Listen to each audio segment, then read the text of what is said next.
tercera y última fecha de Lima Proyecto Ciudad Foro Urbano Internacional 2014. Gracias a nuestros expositores, a nuestros panelistas, tanto a los que han estado en las fechas anteriores como a los que vamos a poder escuchar el día de hoy. Gracias a ustedes, al público que ha acompañado estos 3 días de este importante evento por su preocupación y por su interés en este tema que nos compete a todos. Un agradecimiento especial a los organizadores, el Colegio de Arquitectos del Perú Regional Lima y ASEI, Asociación de Empresas Inmobiliarias del Perú. Sobre el foro y sobre qué es Lima Proyecto Ciudad, me permiten alcanzarles esta información. Lima Proyecto Ciudad es un espacio de diálogo, intercambio de ideas, nuevas propuestas y estrategias conjuntas para mejorar nuestra ciudad para el futuro. ¿Cuál es el objetivo de este foro? Dar a conocer cuáles son los nuevos desafíos que enfrentan las metrópolis en el mundo y en América Latina, en especial, por supuesto, Lima, que no es una excepción, y cuáles son las soluciones que se están poniendo en práctica, buscando especialmente convertirse en una ciudad sostenible e inclusiva. ¿Qué pretende lograr Lima Proyecto Ciudad? Constituirse en un espacio de reflexión y de propuestas de la sociedad civil frente a la actual coyuntura de elecciones municipales, destacar lo que la sociedad civil le pide para Lima a los candidatos y no solo lo que los candidatos tienen que ofrecer. ¿Y qué aporte se espera poder brindar a Lima? Bueno, identificar los problemas más sentidos de la sociedad civil y con el apoyo de los expertos que nos han acompañado todos estos días, formular algunas propuestas viables de solución que puedan ser tomadas en cuenta en la agenda electoral y en la posterior gobernanza de nuestra capital. Y el Foro Urbano y su concepción forma parte de un nuevo rol que está tomando activamente el Colegio de Arquitectos, que busca recuperar el espacio creador de corriente de opinión pública. Este es el primero de otros eventos de carácter internacional que van a ser organizados para precisamente poder aportar algunas soluciones a los grandes problemas nacionales presentes en nuestras ciudades y específicamente en nuestra capital. No podemos dejar de mencionar a los auspiciadores, sin los cuales estos 3 días no hubieran sido posibles. Agradecemos en especial a Plan Lima y Callao 2035, a la Pontificia Universidad Católica del Perú, a Vía Parque RIMAC, a Líder Grupo Constructor,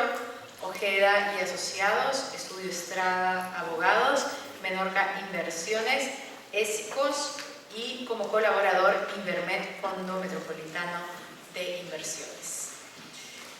Solamente recordarles que vamos a seguir siendo estrictos con la medición del tiempo a nuestros expositores y panelistas para que nos ayuden con eso, así no acabamos todo muy tarde y la mayor cantidad de gente puede escuchar a los especialistas que están en el programa para acompañarnos el día de hoy. Pues bien, entonces vamos con el tema primero de hoy, es la ciudad futura, planificación urbana, la reubicación y regeneración urbana, instrumentos de democratización de las ciudades, participación ciudadana y proyectos estratégicos. Nuestro primer expositor, el licenciado urbanista Humberto Molina Giraldo. Él es economista y licenciado en Filosofía y Letras de la Universidad Nacional de Colombia. Es especialista en planeación y economía urbana y regional, asesor económico del Plan de Ordenamiento Territorial de Bogotá 2000 y miembro del Comité para el Desarrollo Sustentable de Ciudad de México 2007, director del equipo y redactor de la Ley Urbana de Desarrollo Territorial de Colombia y actualmente es asesor del Instituto para la Economía Social de Bogotá, DC, y codirector de taller en la Maestría de Planeación Urbana y Regional de la Universidad Javeriana. Recibimos con un cálido aplauso entonces a la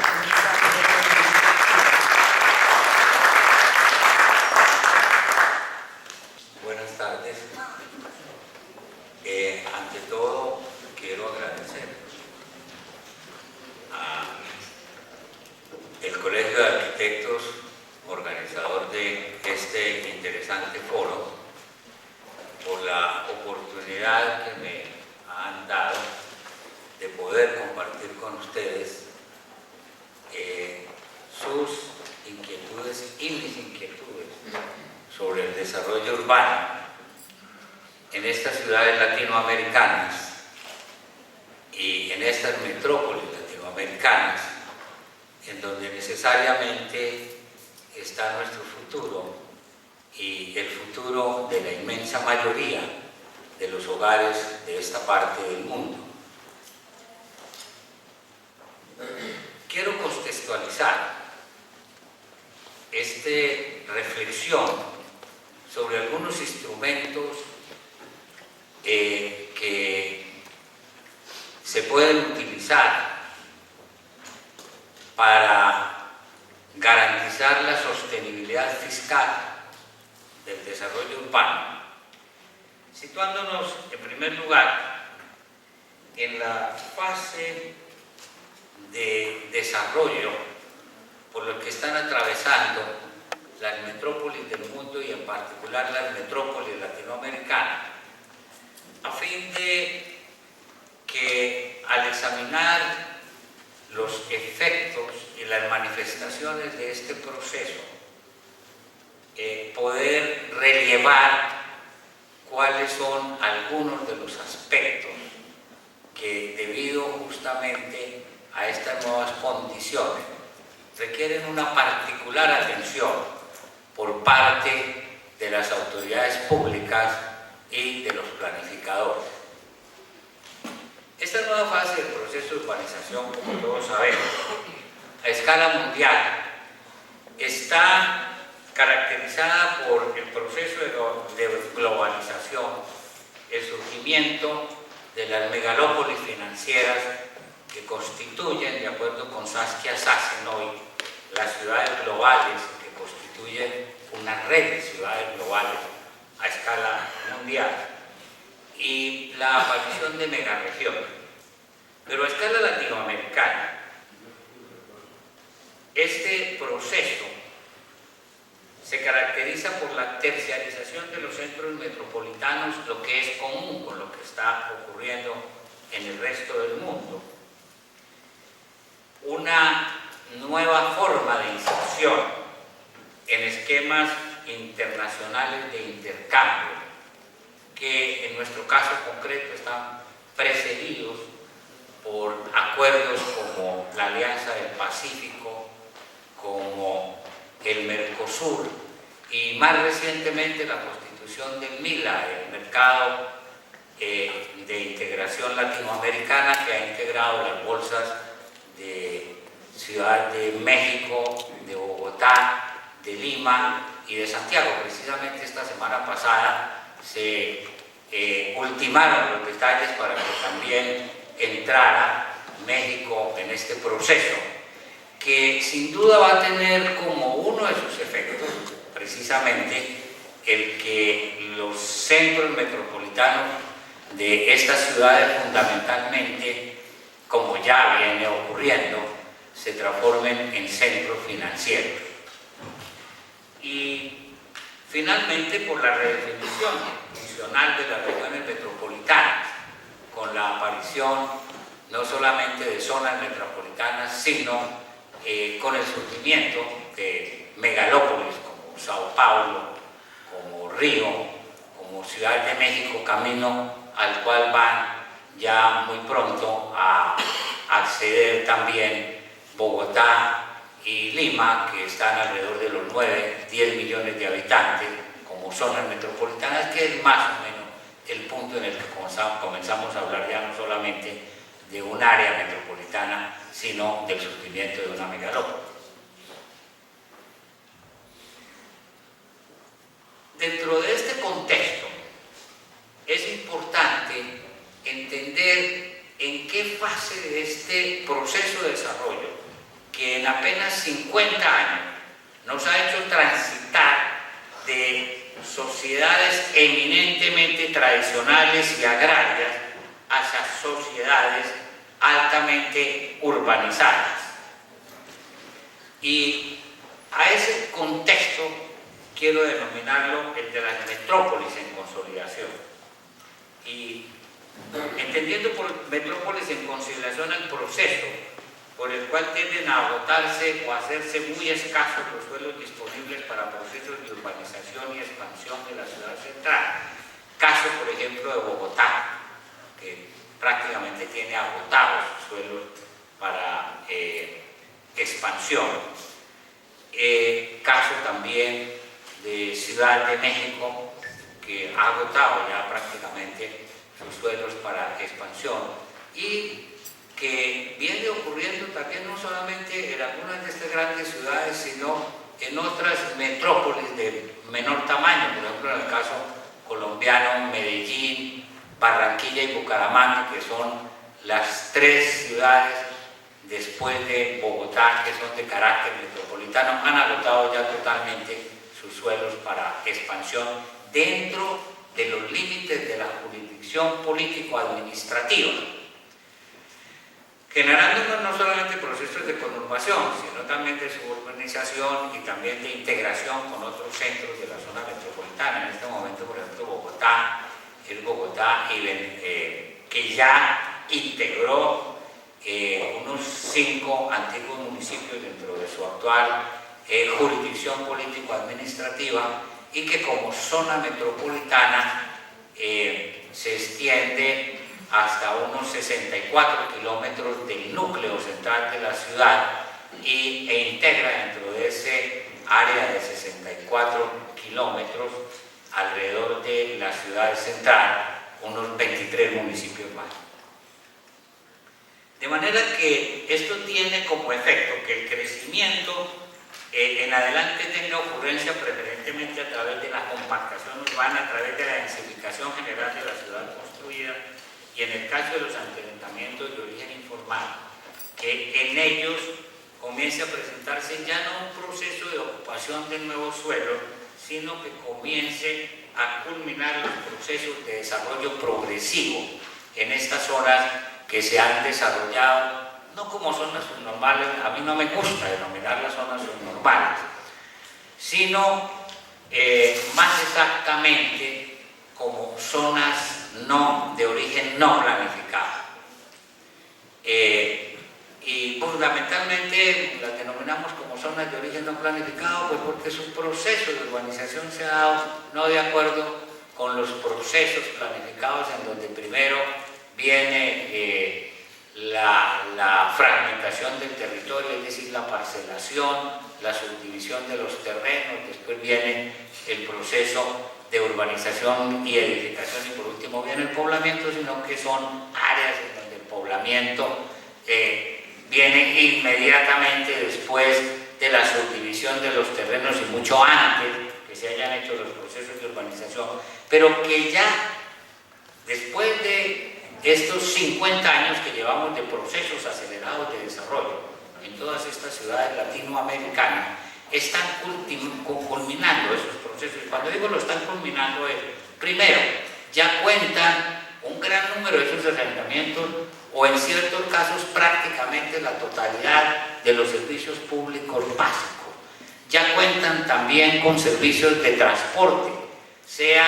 a través de los sistemas más recientes que hemos ido incorporando en estos últimos años a través de los sistemas integrados de transporte público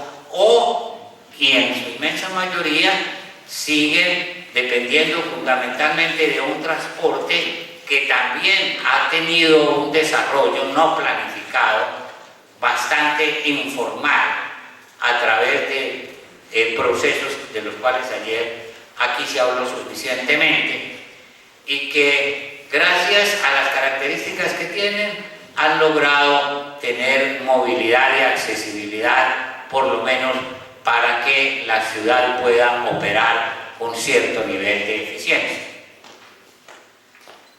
En estas condiciones lo que comienza a presentarse en esos asentamientos es precisamente una densificación a través de mayores índices de construcción. Las viejas viviendas que no tenían sino un piso, que no tenían sino 2 pisos, ya son viviendas de 3, de 4, de 5 pisos, se han convertido en edificaciones en donde en los primeros pisos hay locales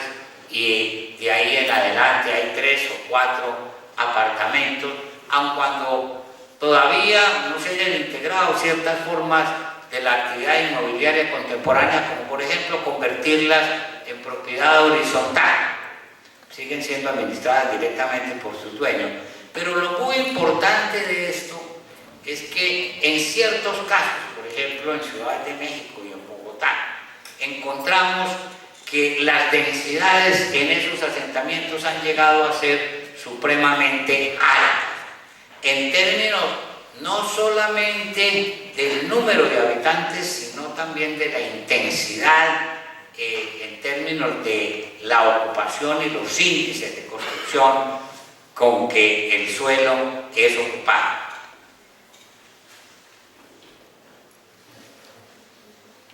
¿Cuáles son los efectos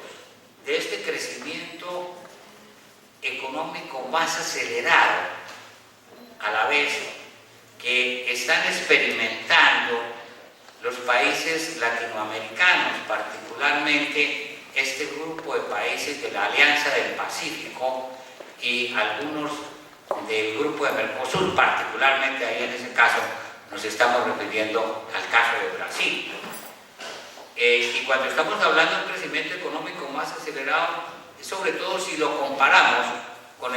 las tasas de crecimiento que exhibieron todas estas economías en la segunda mitad del siglo XX, ingresos más elevados en primer lugar. Pese a que los índices de desigualdad, cuando los medimos con los coeficientes de Gini, no han disminuido significativamente y seguimos teniendo niveles muy altos de concentración de los ingresos, las nuevas condiciones económicas han implicado, si no un mejoramiento relativo de la distribución de los ingresos, sí una elevación del nivel de ingresos en términos absolutos en todos los estratos de ingresos. Y esto significa una sociedad con mayor capacidad de demanda y con mayor capacidad de consumo, tanto de bienes como de servicios. Quisiera señalar que un primer efecto que incide de manera muy importante entonces en este proceso de consolidación es que al elevarse la capacidad de la demanda en los grupos de ingresos populares, en los barrios y en las zonas en donde se originaron sus asentamientos, también comienza a desarrollarse una actividad económica mucho más intensa y comienzan a aparecer en distintas zonas de esas nuevos centros, nuevas centralidades de segundo y de tercer orden, particularmente orientadas a la oferta de bienes y servicios de consumo masivo. Pero ojo, la inmensa mayoría de la demanda de bienes de consumo y de primera necesidad en las ciudades latinoamericanas está en esa zona. Ahí es donde está la inmensa mayoría de la población. Por ejemplo, en Bogotá hemos hecho el ejercicio de mirar con todo cuidado cómo está ocurriendo el fenómeno, y en el último ejercicio que hicimos encontramos 23 centralidades que han surgido al interior de los tejidos de estas zonas que se originaron no planificadamente. Y en algunas de ellas tienen un vigor inusitado y un tamaño sumamente grande, no solamente a lo largo de corredores, sino que también se han ido constituyendo centralidades nucleares. Y en la medida en que esto ha ido ocurriendo, allí han ido llegando todas las grandes firmas que encontrábamos en el antiguo centro fundacional de la ciudad, un centro tradicional, y la oferta de toda una serie de nuevos bienes y de nuevos servicios, lo cual se ha reforzado, por supuesto, con la descentralización funcional de muchos servicios que debe prestar la ciudad a sus habitantes. comienza a surgir a través de eso, al interior de la antigua ciudad metropolitana, una ciudad policéntrica, terciaria, mientras su expansión, en la medida que ha agotado los suelos al interior de ese núcleo, de ese lugar central de la metrópoli, entonces también comienza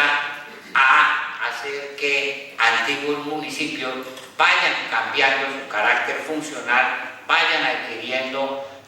la capacidad de prestar nuevos servicios y servicios de más alta jerarquía, al mismo tiempo que también la deslocalización industrial, en la medida en que se terciariza el núcleo central,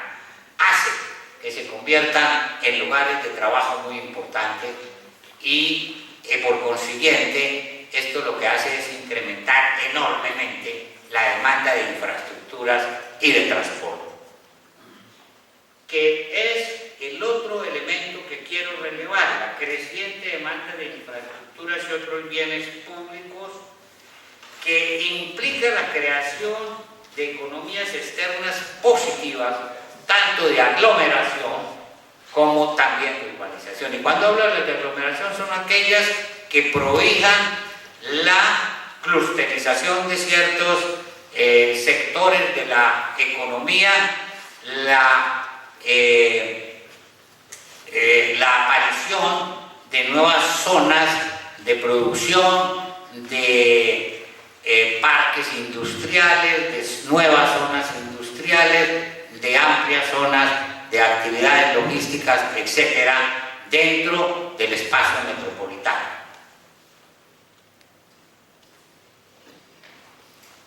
El otro que en todas las ciudades latinoamericanas estamos, entre otras cosas, experimentando es el de la aparición de una ciudad más densa y más compacta, lo cual conlleva toda una serie de transformaciones, transformación de los negocios inmobiliarios. Observen ustedes que, como ocurrió en Europa, está ocurriendo también en América Latina, que estamos teniendo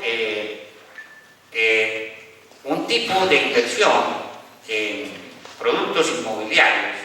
que ha creado una corriente de capitales muy importantes a nivel internacional. Entre otras cosas, fue la responsable de la última crisis mundial de esta fase. Comenzó precisamente por problemas en este sector inmobiliario y que nos ha permitido superar el viejo dilema de que muchos de nuestros países tenían en la industria de la construcción un motor fundamental de su crecimiento, pero no era un bien transable. Mediante las nuevas formas de inversión a escala internacional, en donde lo que se mueven no son los edificios sino los capitales, entonces hemos logrado convertir estos bienes en bienes transables también dentro de la economía internacional. Pero con efectos como la elevación de los precios del suelo, lo cual crea unas oportunidades que son importantes desde el punto de vista de la sostenibilidad fiscal para capturar plusvalías y valorizaciones con el fin de fortalecer la calidad urbana y la capacidad de inversión de las autoridades metropolitanas. Finalmente, quisiera señalar el incremento del dualismo, es decir, de ciudad formal, ciudad informal, ciudad rural, ciudad popular, que plantea la necesidad de formular una política pública para fortalecer esta economía popular que frecuentemente invade el espacio público y que ha obligado en ciertos casos, como en Ciudad de México y Bogotá, a tratar de formular políticas de aprovechamiento económico del espacio público. Para rematar, esto nos crea también problemas de gobernabilidad, es decir, ante todas estas nuevas realidades también tenemos una restricción fundamental: la organización político-administrativa municipal termina convirtiéndose en estas condiciones en un obstáculo para poder enfrentar los nuevos retos que esta realidad nos plantea.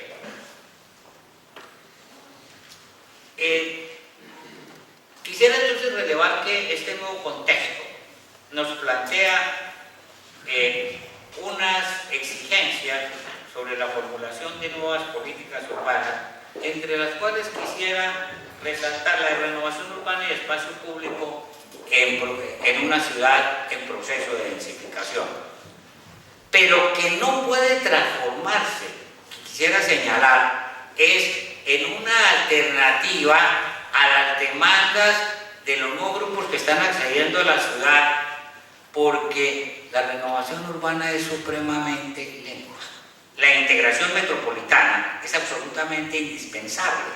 para poder resolver los problemas de las nuevas demandas que plantean los grupos de más bajos ingresos que están buscando ubicarse en estas nuevas áreas de actividad económica. Porque de lo contrario se llega a un punto insoluble. Quisiera a ese respecto señalarles dos experiencias. Cuando salió el alcalde López Obrador de la alcaldía de Ciudad de México y se creó el comité por parte de Marcelo Ebrard para el desarrollo sustentable de Ciudad de México, lo primero que tuvimos que recomendarles: levante esos bandos que prohíben que se sigan expidiendo licencias de construcción fuera de los dos distritos centrales, porque lo único que se ha logrado es, en esos 4 años anteriores, que se elevaran enormemente los precios del suelo en esos dos distritos, que como resultado de eso la expansión urbana hubiera brincado en el estado, saliéndose del Distrito Federal al Estado de México, hasta 60 y 70 kilómetros de distancia de Ciudad de México, con enormes desarrollos de vivienda allá en esas periferias de 100, de 200 hectáreas, es decir, macroproyectos de vivienda, pero sin ninguna relación funcional con el resto de la zona metropolitana. Es decir, que el remedio había resultado peor que la enfermedad. Y ahora en Bogotá, cada vez que decimos que queremos una ciudad densa y compacta, saltan de felicidad los especuladores inmobiliarios, porque inmediatamente los precios del suelo siguen subiendo. Cuando fuimos a ver qué se había logrado en Ciudad de México con esa política de hablar solamente de densificación y compactación, habían subido los precios del suelo, había saltado hasta 64 kilómetros de distancia de la ciudad central, los nuevos desarrollos, se había construido la Torre Central, la construyó Aisparú, que fue después precisamente el jefe de planeación de Marcelo Ebrard, y se había logrado renovar una gran casona en el centro de México. Entonces, hay que ser muy cuidadosos con esto. Cuando yo oigo ingenuamente a algunos urbanistas decir, no, es que, miren ustedes, en Bogotá se le prometió a la ciudad al comenzar este gobierno que mediante las políticas de densificación, primero se iban a hacer 100.000 viviendas en el centro expandido, después se les rebajó a 60.000, después se les rebajó a 40.000 y en el último balance que hemos hecho se van a poder entregar más o menos unas 500 o 600. ¿Por qué? Porque los procesos de renovación y revitalización son supremamente lentos. A Chicago le tocó 40 años hacerlo con toda su gentrification. En Tokio se toman en promedio 12 años para poder renovar una manzana. Y es la ciudad más eficiente del mundo en esta clase de procesos. Hay que ser muy cuidadoso, hay que entender cuáles son las interacciones que hay para, con muy buena voluntad y con muy buena conducta política, no embarcarse en políticas que pueden ser muy complejas y tener efectos contraproducentes. Por supuesto, también se hace en ese sentido supremamente importante las políticas de mejoramiento integral de barrios y sectores de desarrollo no planificado para orientar y apoyar con mayor disponibilidad de bienes públicos su construcción y la producción popular de viviendas, pero sobre todo porque eso permite, voy a hacer aquí un saltito,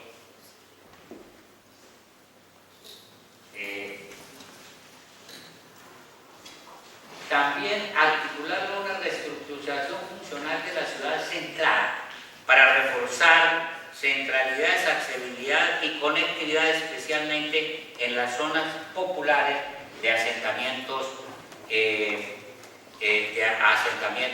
periféricos, lo cual permite entonces reforzar las políticas para que surja una ciudad policéntrica, porque los pobres no se van a venir a los centros, hay que llevarle la ciudad a donde están los pobres, y esta es una oportunidad que no podemos perder en la nueva metrópoli latinoamericana para producir esa transformación.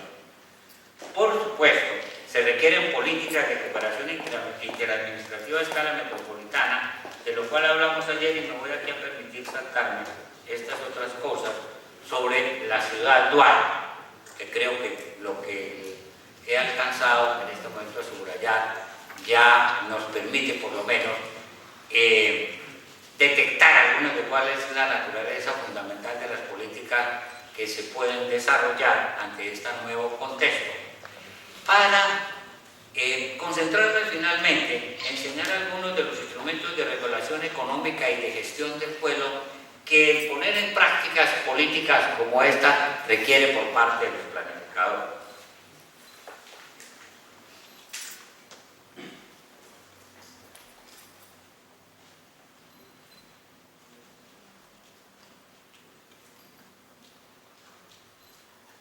Se trata de políticas que podríamos clasificar en tres grandes grupos. En primer lugar, regulaciones urbanísticas, orientadas a la provisión de bienes públicos, especialmente a través de las normas urbanísticas sobre cesiones y afectaciones del suelo para equipamientos e infraestructura. En la medida en que se permiten, y además el mercado requiere, mayores índices de construcción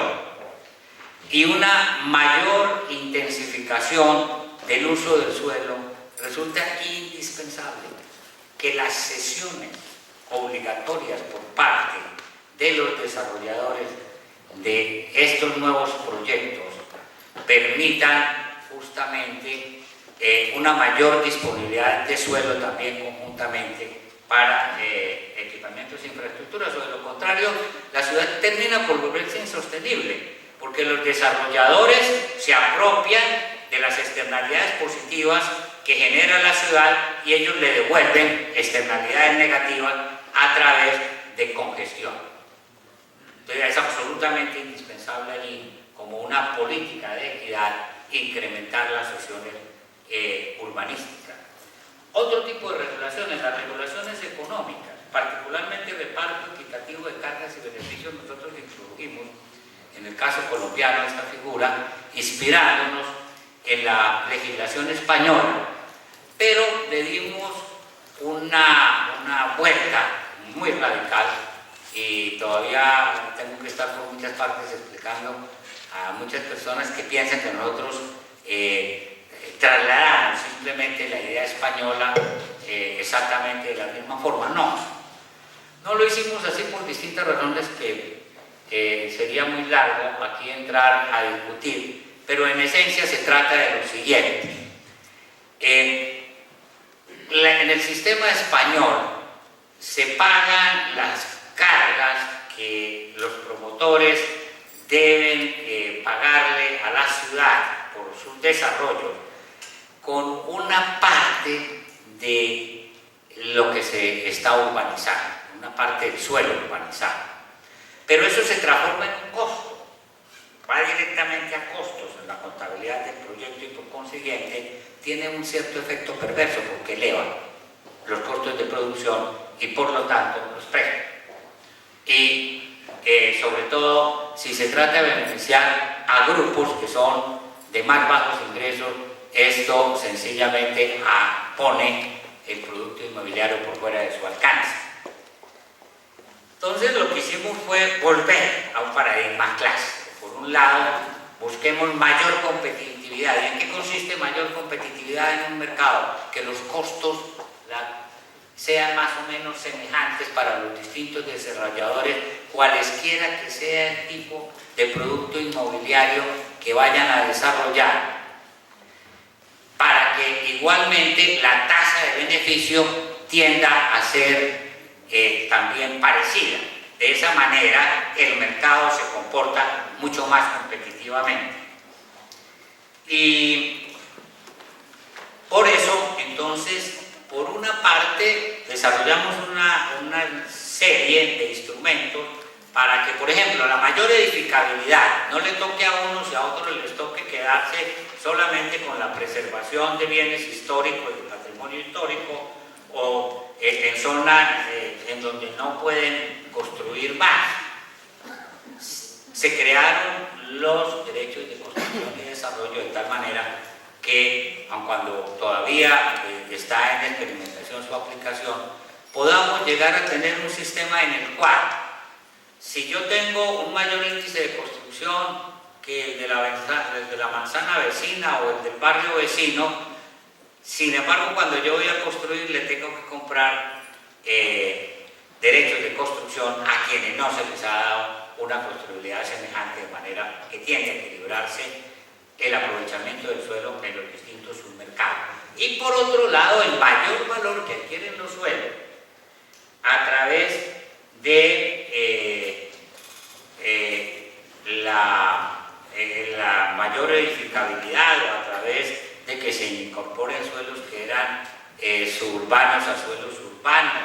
o a través de permitir que se cambien los usos de usos menos rentables a otros más rentables. Entonces se intentan capturar a través de un instrumento fiscal que se denomina, y que lo ha denominado, entre otras cosas, la literatura internacional, como la participación en plusvalía.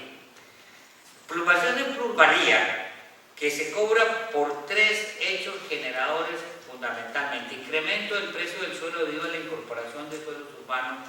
de suelos rurales a suelos urbanos o suburbanos, autorización de aprovechamiento del suelo con mayores índices de construcción y autorización de cambios a usos del suelo a suelos más rentables. Creamos los derechos de construcción y desarrollo también orientados a poder titularizar esas plusvalías, porque a veces si se puede hacer un estimativo de qué ingreso va a tener la respectiva autoridad territorial por capturar estas plusvalías, se pueden emitir derechos de construcción, titularizarlos por anticipado, para poder comenzar a hacer inversiones y llevarlos al mercado para que otros que estén dispuestos a hacer desarrollos posteriores los puedan comprar inicialmente a precios más bajos que los que van a tener mucho más adelante. Utilizamos también instrumentos como la valorización, que intenta capturar por parte de los propietarios los beneficios de inversiones públicas que generan externalidades positivas, y para que con ello retribuya la inversión realizada por la entidad pública. Y finalmente el otro, que es fundamentalmente la actualización de los catastros, para mantener actualizados los impuestos, de tal manera que en la medida que se van presentando estas modificaciones en los precios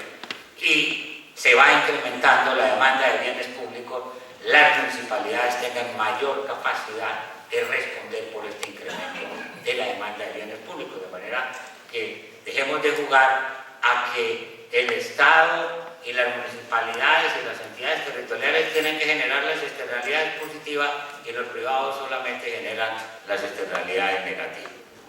Muchas gracias y espero que este foro tenga resultados muy exitosos para la ciudad de Lima.